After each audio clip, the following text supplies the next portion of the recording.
જૂનાગઢના 5 તોડબાજ પોલીસ કર્મચારીઓની બદલીનો આ સમગ્ર મામલો સામે આવ્યો। ડી સ્ટાફના 5 પોલીસ કર્મીઓની બદલી કરી દેવામાં આવી છે। એસપી સુબોધ ઓડેદરાએ કડક પગલાં લીધા છે। ગોકલેશ ગૌશાળા પાસેથી જુગારધામ ઝડપાયું હતું। બી ડિવિઝન પોલીસની ટીમે રેડ પણ પાડી હતી। 1 લાખના મુદ્દામાલમાંથી 16,000 બતાવ્યા હતા તો બાકીના નાણાં પોલીસ કર્મીઓએ પચાવી પાડ્યા હતા।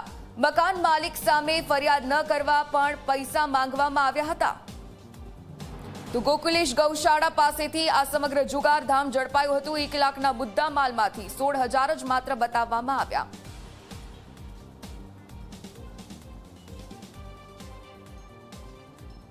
જૂનાગઢમાં વેપારીઓને ડરાવી ધમકાવતી ટોળકી આખરે ઝડપાઈ ચૂકી છે। વેપારીઓને ધમકાવીને લાખો રૂપિયાની તોડ કરતી આ ટોળકી ઝડપાઈ ચૂકી છે। જેતપુરના 3 આરોપીની ધરપકડ કરવામાં આવી છે।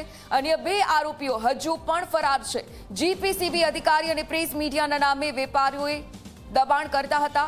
21,000 સહિત અલગ અલગ વેપારીઓ પાસેથી રૂપિયા પડાવ્યાનો ખુલાસો થયો છે।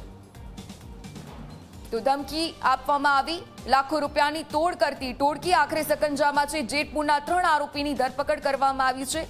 જીપીસીબી અધિકારી અને પ્રેસના નામે વેપારીઓ દબાણ કરતા હતા।